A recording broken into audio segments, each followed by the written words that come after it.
Oh, isn't that going to be bland? Hi, I'm Beryl, and the theme for today's video is naturally vegan foods. So, vegan foods that don't use any alternatives to non-vegan ingredients, if that makes sense.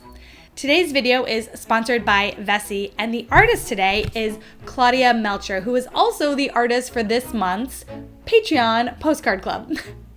She is actually an architect and an illustrator who is originally from Spain. I absolutely love the color. It felt like the right way to start 2022. And another way to start, if you haven't subscribed, please feel free to join us on this channel. It is a very fun place to be. Today, we'll be looking at dishes from Hong Kong, Peru, and Lebanon. And there is a part 2. I'm just experimenting with slightly shorter videos to see how that all goes. And the next episode includes dishes from Nigeria, Italy, and Algeria. Okay, let's get cooking.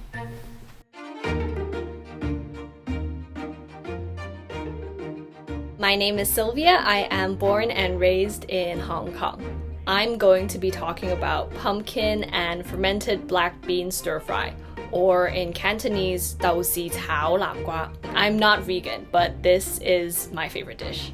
It's just large chunks of really soft, sweet pumpkin coated in black bean sauce.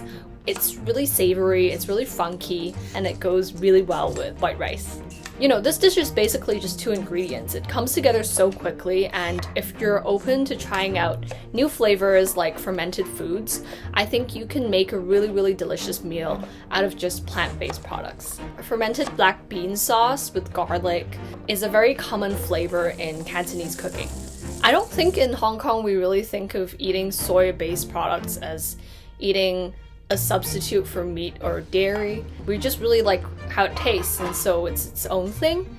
I actually went to England for university for 4 years, and before I came home, my grandma would always ask me on call. She'd be like, "What dish do you want to have the most?" I always say, "I want the pumpkin dish." I mean, I'm not vegan, and I want it over drunken chicken. I want it over braised pork. I know black bean sauce can look kind of intimidating, but it's one of the easiest things to use. Yeah, once you have a jar of black bean sauce at home, I think you'll keep reaching for it, and you're going to want to try other recipes that use it. Thank you so much! This was my first time cooking with a fermented black bean sauce, and it smells so good. Whoa, I can smell that. And also, yes, this was incredibly simple to make. In 2022, I've decided I'm going to blow on my food before I just throw it into my mouth. Whoa. That's absolutely phenomenal. So this is butternut squash. It has kind of like a little bit of a sweetness, so paired with this black bean sauce.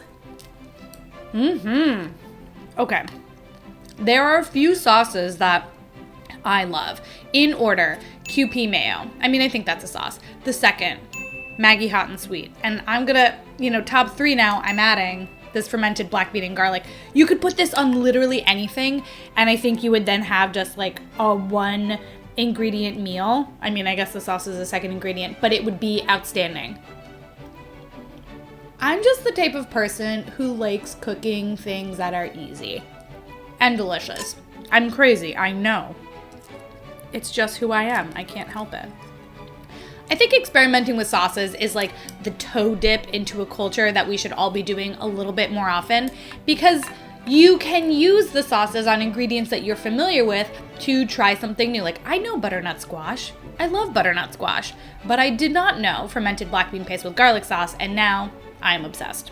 Also, just to say, and I don't know what this means, but I'm just gonna say it, this doesn't feel like what I think of when I think about a vegan dish. And maybe that's because you're not replacing anything. This isn't trying to be anything other than what it is. And there's something nice about that. We're gonna do a quick word from our sponsor, Vessi. And if you've never heard of Vessi, they are a waterproof sneaker company. The one thing about this sneaker that is incredible is that it is waterproof. Not just water resistant, waterproof. From personal experience, I have done many runs in the rain and in the snow, and it is terrible when my feet are wet. And a lot of you are probably like, okay, but like we're not running in the rain or snow because that's kind of crazy. Fair. But these are also great for hiking or just walking around where it's wet, you know? They're made from something called Dymatex, so it doesn't feel like a waterproof shoe. They're sustainably made and they're 100% vegan, and honestly, they're super comfortable. I have worn them on a bunch of hikes this past week, even in the snow, and my feet stayed dry. I'm converted. If you're interested in the shoe, I have a code which is BERYL, and it'll give you $25 off a pair. The link is in my description below.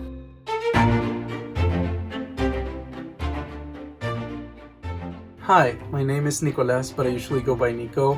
I live in Michigan in the US, but I'm originally from Lima, Peru. Today I want to talk about a dish called mushroom ceviche, which is a common vegan alternative to regular ceviche that's usually made with fish. Ceviche is the national dish of Peru, and it's a dish that has a lot of history in the country. It was created thousands of years ago by ancient Peruvians, and it's now probably the most popular dish in the country. This dish consists of chopped mushrooms marinated in lime juice with hot peppers, and it has really good memories attached to it because my mom is allergic to fish and seafood, but she used to love ceviche when she didn't have the allergies. So she would always make this dish for herself and for me and for everyone else in the family. It has a lot of different flavors and textures that feel very complete. I think people that are not vegan should definitely give this dish and other vegan dishes a try because food is more than just food. It's an experience, and trying out different flavors, textures is something very important that will probably broaden your horizon. And dishes like this one pack a lot of, different flavors compared to traditional meat dishes, and I think a lot of people would appreciate trying different things. So this is mushroom ceviche from Peru, and I'm not trying to throw shade to my mom, but when I told her I was making this, she said, Oh, isn't that going to be bland? I don't think it's going to be bland. First of all, that pepper sauce was very potent. Potent? Powerful. It smelled like a lot of pepper sauce. And secondly, mushrooms they just taste like whatever you want them to taste like. Ooh. Maybe I put a little extra lime juice in there. Ooh, whoa.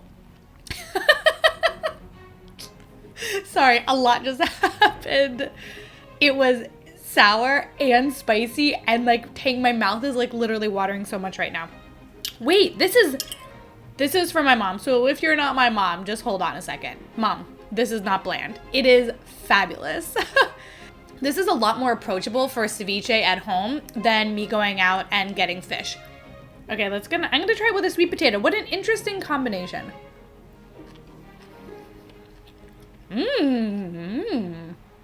God, I love sweet potato. I think that we should do a potato episode. So if there are recipes that you have that we should do, please leave them in the comments and we'll go through them. The potato's kind of balancing out some of the sourness from all the lime juice. I don't feel like I'm missing the fish in this dish, which is something that I think a lot about when I make vegetarian dishes. I'm always like, do you miss the meat? Hey, do you miss the meat? And if people are like, no, I don't miss the meat, I'm like, aha, see? And in this one, I don't miss the fish. I think this is delicious, and it's beautiful, and it feels like an ode to mushrooms in the most lovely way. 2 very enthusiastic thumbs up.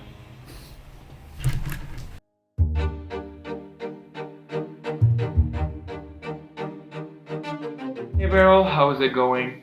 My name is Sharbis Sabale, I am 19 years old, and I am born and raised in Lebanon. The dish I would like to talk about is called Hindem Illaye, which is sauteed dandelion leaves in olive oil with garlic, onion, and some spices, farm-grown dandelion leaves. When cooked, they tend to be chewy, with their stalks remaining crunchy, even though these leaves don't have that much flavor on their own. Now, vegan food and veganism in general are highly stigmatized in Lebanon. As a matter of fact, this dish is one of the very few inherently vegan dishes in Lebanese cuisine. And this dish breaks this stigma because the use of any animal product in it would ruin its taste. The dish would taste bad. And one of the reasons why I like this dish, besides its flavor, is because it's associated with happiness for a lot of Lebanese people. Because this is a crucial part of Lebanese meza. And when we talk about meza, we always remember those happy memories that we had as children at family conventions, such as weddings, first communions, baptisms. And so also part of the reason why I wanted to talk about this dish is because it is associated with our happiness, yes, but right now Lebanon is going through a really rough patch, and having this dish around is a reminder of the good times that we used to have, a glimpse of hope, telling us that yes, we are going through a rough time, but it's gonna go away, and those good times are coming back. Lebanese dandelion greens with caramelized onions and a pinch of cumin. Two things happened today. Number one, I learned that I have been cutting onions wrong. Maybe you know the YouTube creator Ethan Schlabowski. He has a whole video about why you should cut onions root to stem the way I did in this video. I'm leaving a link to it. It's one of those things that I guess the more you cook, the more you learn. I've learned something. I've also never had dandelion greens. Was that a good segue? I don't know. Dandelion greens always seem to me like Whole Foods kind of shopping, you know what I mean? And I did buy these at Whole Foods, so I guess I was kind of right. These aren't hot. Why was I blowing on them? It's because I'm scarred from past burns. Well, that is a very different flavor, green, than I've ever had.